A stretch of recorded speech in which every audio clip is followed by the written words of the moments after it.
Breaking tonight, 3 federal agents confirm raids tied to a widening fentanyl investigation in Minnesota. Today we announced the dismantling of a narcotics and human trafficking network so deeply embedded in the political infrastructure of this state that it required the combined resources of every major federal agency in the United States to uproot it. That is the statement no one in Minnesota ever expected to hear.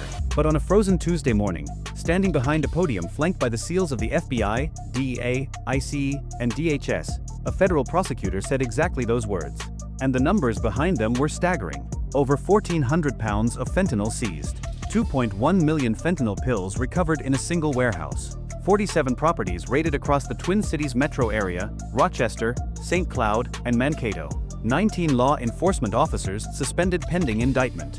And at the center of it all, 2 names that shook the political establishment of the North Star State to its foundation, a fictional governor named Raymond Erickson and a fictional mayor of Minneapolis named Abdi Khalif, both allegedly tied to a Somali fentanyl distribution network that had been operating for nearly 7 years under the protection of their offices. This is the story of how it happened. And if you think it starts with the raids, you are wrong. It starts in the dark, on a night so cold that breath crystallized before it left your lungs, while most of Minnesota slept and had no idea what was coming. At 4:17 a.m. on a January morning, the temperature in Minneapolis sat at 19 degrees below zero. Wind chill made it feel closer to 40 below. The streets of the Cedar Riverside neighborhood were empty. Streetlights cast pale orange halos onto banks of frozen snow. Steam rose from grates in the pavement like the city itself was exhaling its last breath before something terrible arrived. 3 blocks south of the Riverside Plaza Towers, an unmarked black Suburban idled at a curb with its headlights off.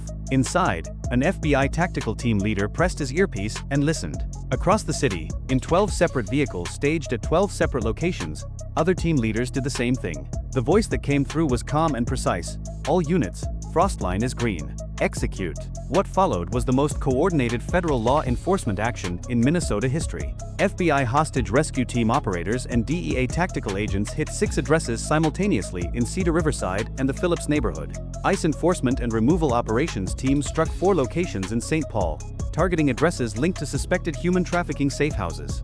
DHS Homeland Security Investigations units breached 2 commercial properties in Brooklyn Park, one a halal grocery distribution center and the other a money transfer storefront, both allegedly operating as financial nodes for the network. In Cedar Riverside, SWAT breached a reinforced steel door on the 3rd floor of an apartment complex that had been converted into what agents would later describe as a fentanyl pill press factory. Inside, the air was thick with chemical dust. 3 men tried to flee through a back hallway. Agents tackled 2 of them before they reached the fire escape. The 3rd made it to the roof and stopped at the edge, staring down 7 stories into a dark alley, before federal agents pulled him back and put him in cuffs. Inside that apartment, agents recovered over 400,000 pressed fentanyl pills, 17 kilograms of raw fentanyl powder, 3 handguns, and a laptop that was still logged into an encrypted messaging application. 4 miles east, in a quiet residential block of St. Paul, ICE agents moved on a 2-story house with boarded-up basement windows. They found 11 women locked in a basement room with no heat. Mattresses on the floor. A single bucket for sanitation. Medical examination later revealed signs of prolonged physical abuse and malnourishment. Human trafficking, operating within walking distance of a public elementary school. But it was the breach at the Brooklyn Park Distribution Center that changed the trajectory of the entire investigation. Behind pallets of imported dry goods and canned food, DEA agents discovered a hidden room accessible only through a refrigerated storage unit. Inside that room sat 4 commercial-grade pill press machines, industrial mixers, chemical precursors for fentanyl synthesis, and something that made the lead forensic agent pause and call Washington directly. Stacked neatly on a metal shelf were 3 sealed hard cases. Inside each case were encrypted hard drives, financial ledgers printed in Somali and English, and a laminated organizational chart with color-coded tiers connecting street-level distributors in Minneapolis to logistics coordinators in Columbus, Ohio, to supply contacts in Mexico City. At the top of that chart, behind a layer of code names and numbered accounts, 2 positions were marked not with names but with titles: the governor and the mayor. By 6 a.m., federal evidence teams had cataloged over 30 boxes of material from the Brooklyn Park site alone, and a secure convoy was transporting the encrypted drives to the FBI's Regional Cyber Forensics Lab in a nondescript building on the outskirts of Bloomington. The analysts there had been briefed 48 hours in advance. They knew what they were looking for. They just did not know how massive it would be. It took the FBI cyber forensics team 11 hours to crack the first layer of encryption on those drives. When they did, what spread across their screens was not a simple drug distribution map. It was an architecture, a design system with redundancies, fail-safes, and a hierarchy that mirrored a legitimate corporate structure more than a criminal one. The operation had been running under an internal code name, HoyoCAD, which analysts later confirmed translated loosely from Somali as New Foundation. The network stretched across 4 states. Minnesota was the command hub. Ohio served as the eastern distribution corridor. Tennessee was a transit waypoint. And Arizona, specifically the Phoenix metropolitan area, was the point of entry where fentanyl precursors and finished product arrived from Sinaloa cartel suppliers in Sonora, Mexico. The financial architecture was meticulous.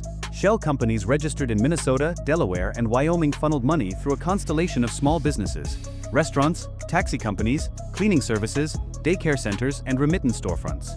Analysts identified over 60 ghost corporations, each one filing taxes, each one appearing legitimate on paper, and each one moving between $40,000 and $200,000 per month into offshore accounts in Dubai, Nairobi, and the Cayman Islands. Several of these companies had received state and municipal grants. Some had been awarded contracts by the city of Minneapolis for community development services. The money flowed in from the government and was redirected out to cartel logistics and distribution operations. And then the analysts found the signature.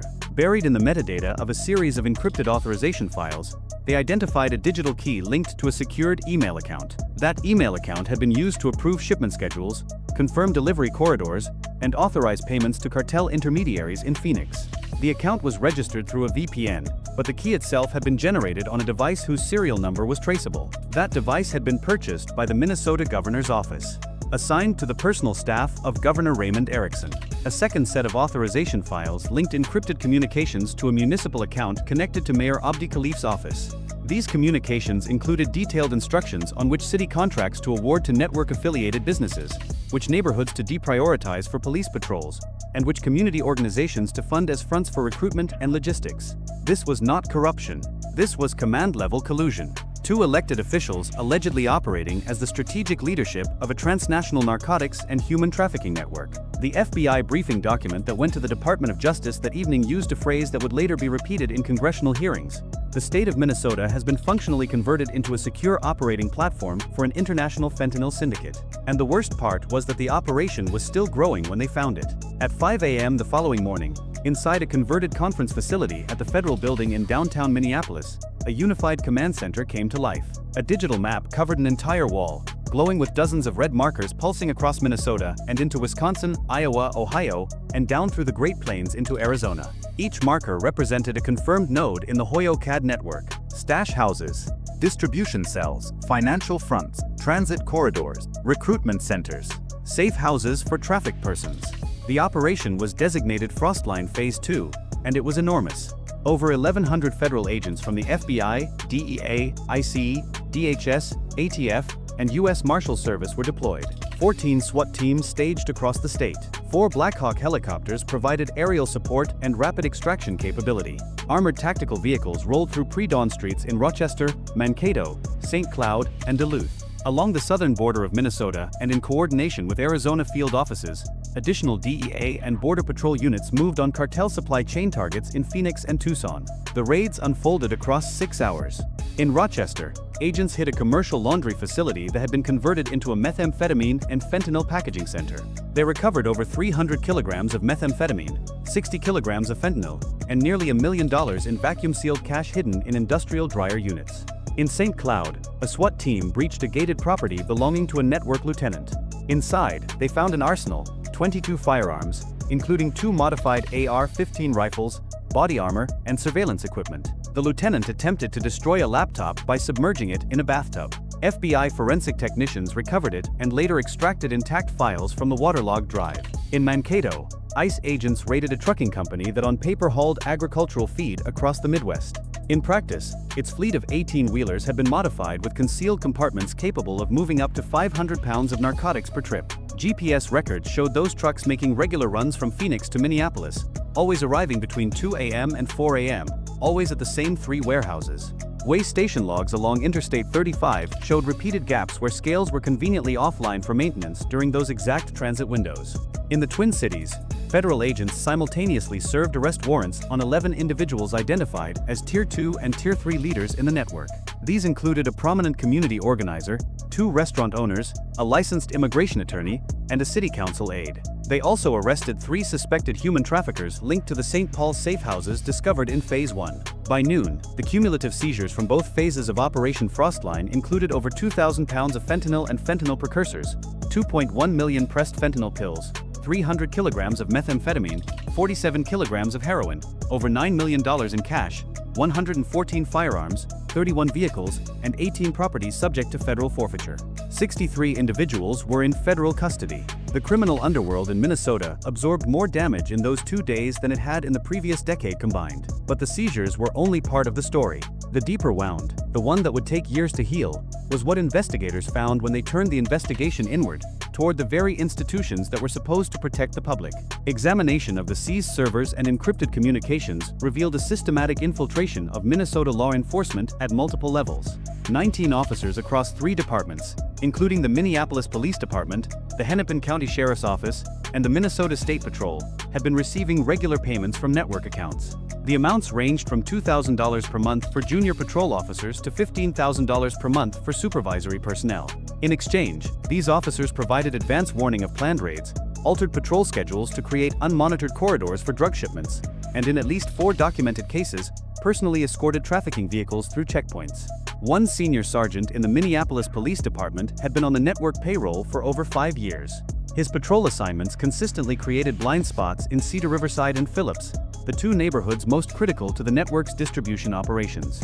He had vetoed or delayed at least 12 internal investigations into suspicious activity at network-linked businesses. When federal agents arrested him at his home at 5:45 a.m., he was sitting at his kitchen table in uniform, as if he had been expecting them. He said nothing. 3 Hennepin County Corrections officers have facilitated communications between incarcerated network members and outside leadership, passing encrypted phones and written instructions through the jail system. 2 state-level inspectors had signed off on fraudulent business licenses for network shell companies. And a district court judge, the fictional Judge Harold Torsten, had consistently issued lenient sentences and reduced bail for network-affiliated defendants, a pattern so statistically anomalous that it had triggered an internal DOJ review 6 months before the raids. Honest officers who had served for decades described the revelations as a betrayal worse than anything the cartel itself had done. One veteran Minneapolis detective, who had spent 3 years working narcotics cases that kept going nowhere, told investigators he had suspected internal sabotage for years but could never prove it. Every time he got close to a major network figure, the target would vanish 48 hours before the warrant was served. He said the hardest part was not knowing which of his colleagues he could trust. That doubt, he said, was more corrosive than any threat from the street. Federal prosecutors announced that every compromised officer would face federal charges including conspiracy, racketeering, obstruction of justice, and in the cases involving human trafficking, accessory to modern slavery. The FBI field office in Minneapolis issued a statement that the institutions of law enforcement in the affected jurisdictions would be rebuilt from the ground up, with new vetting procedures, new oversight mechanisms, and zero tolerance for compromise. The full scope of the HoYoCAD network's ambitions became clear only when analysts finished mapping the entire system. What they found was not just a drug distribution operation. It was an infrastructure project, a long-term strategic plan to embed the network so deeply into the economic, political, and social fabric of Minnesota that it could never be fully removed without dismantling the systems it had infiltrated. The network had been expanding its trucking fleet. It had plans to acquire 2 additional logistics companies, one in Wisconsin and one in Iowa, which would have given it a distribution corridor stretching from the Mexican border to the Canadian border. It was investing in legitimate real estate through its shell companies, purchasing commercial properties in growing suburbs where new distribution cells could be established under the cover of community development. It had established relationships with Sinaloa cartel suppliers that guaranteed a steady flow of fentanyl precursors through Arizona, with backup routes through California and Texas. The most chilling document recovered was a 5-year projection plan. It outlined targets for political influence, including campaign donations to state legislature candidates through PACs funded by network shell companies. It projected that within 3 years, the network would have enough allied or compromised officials at the state and county level to effectively neutralize law enforcement response in the Twin Cities metro area. The document described this as operational security through democratic integration. It was a plan to use the machinery of democracy itself as a shield for a criminal empire. Analysts estimated that at its peak operational capacity, the network was moving approximately 400 pounds of fentanyl per week into Minnesota alone, enough to produce over 20 million lethal doses per month. The fentanyl was distributed through a tiered system that reached street-level dealers in Minneapolis, St. Paul, Rochester, Duluth, and dozens of smaller communities. The methamphetamine pipeline moved similar volumes. and the human trafficking component, which investigators believe generated an additional $2 to $3 million per year, exploited vulnerable immigrants who had been promised legitimate employment and instead found themselves imprisoned. This was not an infiltration. It was a redesign. The system had been rebuilt from the inside to serve the network's future, not the public safety. Governor Raymond Erickson and Mayor Abdi Khalif were both served with federal arrest warrants.